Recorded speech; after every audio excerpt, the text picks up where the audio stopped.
शिव पार्वती की कथा, सच्ची भक्ति और मोक्ष का रहस्य। बहुत समय पहले की बात है। एक दिन भगवान शिव और माता पार्वती पृथ्वी लोक की यात्रा पर निकले। चलते चलते वे मां गंगा के तट पर पहुँचे। वहां उन्होंने देखा कि हजारों श्रद्धालु गंगा स्नान करने आए हैं। सभी का विश्वास था कि गंगा में स्नान करने से उनके पाप धुल जाएंगे और उन्हें मोक्ष की प्राप्ति होगी। यह देखकर माता पार्वती ने भगवान शिव से पूछा, प्रभु, क्या इन सभी लोगों को गंगा स्नान से मोक्ष मिल जाएगा? भगवान शिव मुस्कुराए और बोले, देवी, केवल वही व्यक्ति मोक्ष प्राप्त करेगा जो सच्ची श्रद्धा, निर्मल मन और निष्काम भाव से ईश्वर का स्मरण करता है। केवल नदी में स्नान कर लेने से मोक्ष नहीं मिलता। यदि मन में अहंकार, स्वार्थ और पाप बने रहें, तो स्नान केवल एक रस्म बनकर रह जाता है। उन्होंने आगे कहा, जो आत्मा वास्तव में ईश्वर को पाने की इच्छा रखती है, उसके लिए बाहरी कर्मकांड से अधिक महत्वपूर्ण उसका शुद्ध हृदय और करुणा है। माता पार्वती को यह बात स्वीकार नहीं हुई। उन्होंने कहा,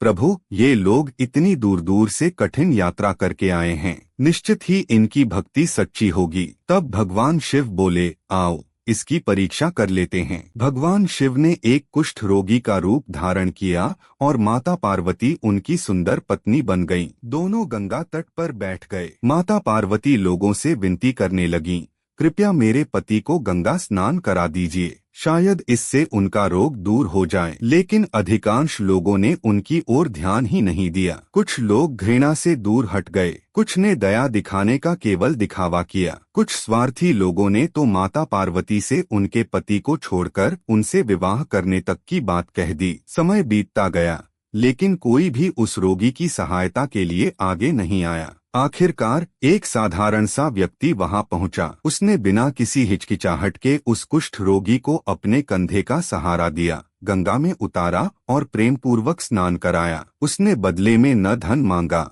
न पुण्य और न ही किसी प्रशंसा की इच्छा रखी। स्नान के बाद उसने दोनों को प्रणाम किया और चुपचाप वहां से चला गया। तब भगवान शिव अपने वास्तविक स्वरूप में प्रकट हुए और माता पार्वती से बोले, देवी, यही वह व्यक्ति है जिसने सच्चे अर्थों में मोक्ष प्राप्त किया है। इसने हर प्राणी में ईश्वर का दर्शन किया है। इसके लिए न कोई ऊंचा है, न नीचा, न सुंदर, न कुरूप, न रोगी, न स्वस्थ। इसके हृदय में केवल करुणा, सेवा और संभाव है। इस प्रकार भगवान शिव ने संसार को यह शिक्षा दी कि केवल तीर्थ स्नान या बाहरी पूजा से नहीं, बल्कि निष्काम सेवा, दया, संभाव और सच्ची श्रद्धा से ही ईश्वर की प्राप्ति और मोक्ष संभव है। शिक्षा, सच्ची भक्ति केवल पूजा पाठ में नहीं, बल्कि हर जीव में भगवान का दर्शन कर उसकी निस्वार्थ सेवा करने में है।